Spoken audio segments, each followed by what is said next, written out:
30개월쯤에 퇴행 행동이 좀 보였어요. 30개월쯤에 갑자기 이제 말을 원래 한두 마디는 했었어요. 아빠 이런 거 부르는 거랑 엄마랑 뭐 단어들 얘기하고, 어느 순간부터 그런 게 아예 없어지고 말문을 닫고 이상한 소리를 내면서 왔다 갔다 하기 시작했어요. 집에서 그냥 의미 없이. 그래서 눈 맞춤도 하나도 안 되고 뭐 이렇게 갑자기 애가 달라지는 모습을 봐가지고 정신과로 연결해달라고 요청을 해가지고 이제 정신과 진료를 보다 보니 다 의심소견이 있고 치료를 빨리 해야 될 것 같다. 그래서 자폐 친구들은 거의 ABA를 많이 추천을 하셨고, 그러니까 운동 이런 거, 식이, 운동 이런 것들은 전혀 얘기가 없으셨고, 그리고 다른 자폐 친구들보다 좀 특이하게 진전이 없었어요. 더 제가 같이 시작한 친구들보다. 그래서 얘는 좀 다른 문제가 있나? 좀 그런 느낌도 들고, 또 한 가지 말씀드릴 수 있는 것 중에 하나가 약간 그런 컨디션의 기복 같은 게 있었거든요. 되게 얌전하다가 막 소리를 내면서 갑자기 팍 튈 때가 있어요. 또 이러다가 갑자기 다시 얌전해졌다 갑자기 다운이 확 돼서 그냥 막 울어요. 우울증에 빠진 애처럼.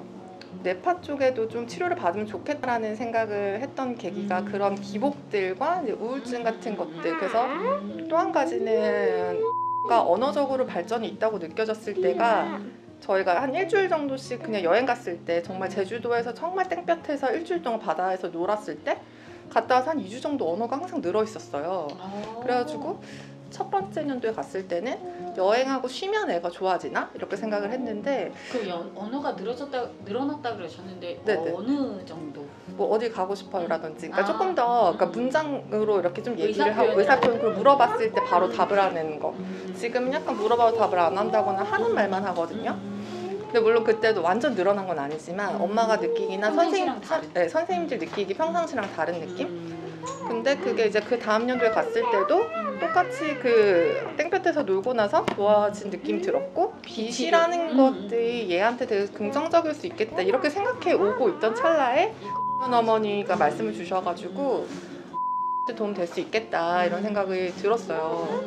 그리고 이런 뇌파 치료가 결국 우리 아이들이 이제 뇌 문제잖아요. 그리고 박사님 말씀하신 것도 이제 자폐가 장애가 아니라 질병이다 이렇게 말씀하신 게 너무 공감을 하고, 좀 더 뇌 쪽에 관련한 치료들은 진짜 근본의 문제에 이제 접근하는 방법이잖아요. 그래서 해보고 싶고 이런 생각을 했어요. 네.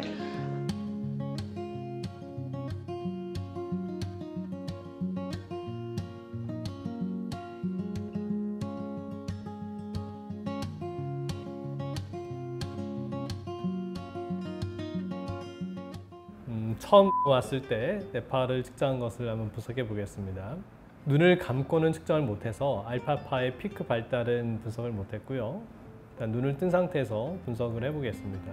일단은 데이터가 기록이 조금 짧았어요. 그래서 전체적인 분포에 있어서 이제 상대적으로 각 주파수가 가지고 있는 대역들을 비교를 해보면 지금 6Hz하고 7Hz 대역에서의 느림파가 전체적으로 많이 분포를 하고 있고, 그 다음에 좌측 전두엽 영역에서 5Hz 또 미미하게 4Hz 좀 느림파가 좌측 전두엽 쪽이 조금 분포를 하고 있는 모습을 보이고 있습니다. 자, 각 주파수별 차트를 보면은 전두엽, 그 다음에 부정엽, 축두부까지 전체적으로 보면은 느림파들의 피크가 이렇게 형성이 되어 있고, 전체적으로는 뇌파 파장은 크진 않은데 상대적으로 보면 느림파 쪽에 이렇게 쏠려 있는 것들을 볼 수가 있죠.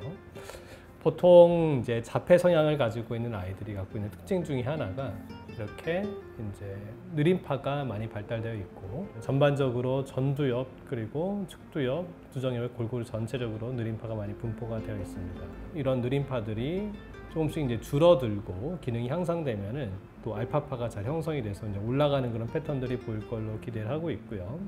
아무래도 이제 이런 감각을 통합하고 그것을 이제 인식하고, 그다음 거기에 따른 thinking과 언어적인 그런 아웃풋이 나오는 영역들에서 느림파들이 많이 보이면은 아무래도 이제 그 기능들이 제대로 작동하기가 조금 어려운 부분이 있을 겁니다. 그 다음에 네트워크를 한번 좀 보겠습니다. 알파1, 지금 나이가 이제 8살이니까 의외로 알파 대역에서의 지금 네트워크는 좌측의 전두엽 영역하고 일부 두정엽 영역에서 좀 연결이 끊어져 있는 부분들도 있지만, 알파파의 네트워크는 우측 반구를 중심으로 해가지고 꽤 잘 지금 네트워크는 연결되어 있는 것을 볼 수가 있습니다. 조금 빠른 알파파 대역을 볼까요? 알파2 대역을 보면은 알파2 대역에 있어서도 좌측의 전두엽 영역 내에서의 이런 연결 부위하고 두정엽의 일부 부위에서 좀 끊겨져 있는 부분들이 있지만 전체적으로 보면은 지금 광대역에 있어서 후두부하고 우측 전두부에서의 알파파 연결성은 잘 나타나고 있습니다. 일단 이제 이렇게 해석을 합니다. 알파파 대역에서의 이런 연결성이 어느 정도 형성이 되어 있는 건 일단 토목공사는 어느 정도 돼 있다. 하지만 이제 우리가 실제로 들어가서 이제 살 집을 지으려면은 뭐 토목공사부터 상하수도, 전기시설 이런 인프라와 함께 거기에 따라서 이제 구획을 잘 나눠가지고 목적에 맞는 건축물들이 올라가고 그 안에 인테리어가 되고 통신망이 이제 연결되고 하는 그런 실제로 그 구조물들이 이제 형성돼야 되잖아요. 그런데 발달이 이제 지극히 좀 떨어져 있는 경우에는 사실 이런 인프라 자체가 형성이 안 되는 경우도 있지만 지금 같은 경우에는 기본적인 네트워크에 있어서의 인프라는 어느 정도 좀 갖춰져 있는 상태로 보인다. 이제 이렇게 판단이 되옵니다. 이제 앞으로는 이제 실제로 이런 인프라를 기반으로 해서 이런 감각 통합 그리고 이제 thinking, perception 그리고 인지 기능과 언어적인 그런 기능들을 내기 위해서는 담당하고 있는 각 부분들이 이제 세분화되게 기능들이 형성돼야 되고 또 필요한 부분에 있어서의 이제 네트워크도 잘 형성이 돼야 되겠죠. 이제 그런 부분들을 감안을 해서 치료를 진행해 나가도록 이제 하겠습니다.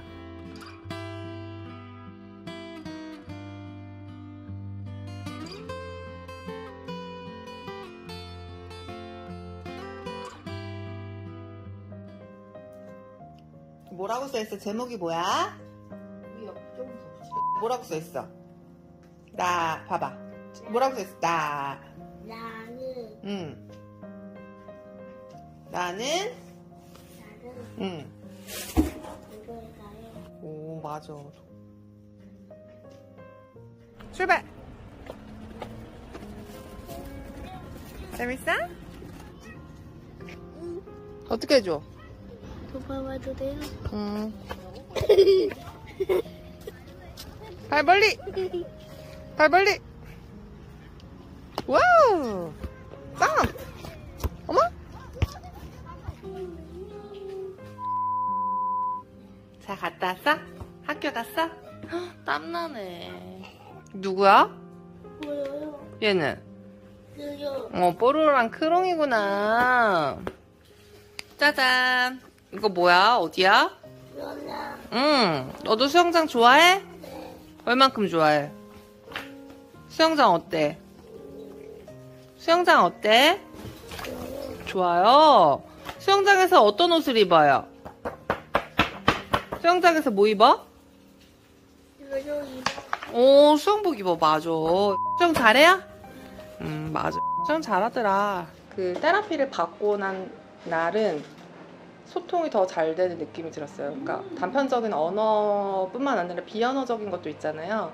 근데 뭔가 얘가 내 말을 듣고 있고 얘도 얘가 원하는 걸 나한테 얘기하는구나. 그런 단순한 언어의 발전일지라도 그러니까 서로 이제 이게 되는구나, 서로 이게 소통이 되는구나라는 게 되게 느껴지는 것 같아요. 한 4Hz에서 10Hz 대역의 이제 저주파수 대역이 전두엽하고 측두엽이 광범위하게 증가가 돼 있었는데 지금은 이쪽 측두엽의 일부만 지금 좀 남아 있고 나머지는 지금 많이 사라졌어요.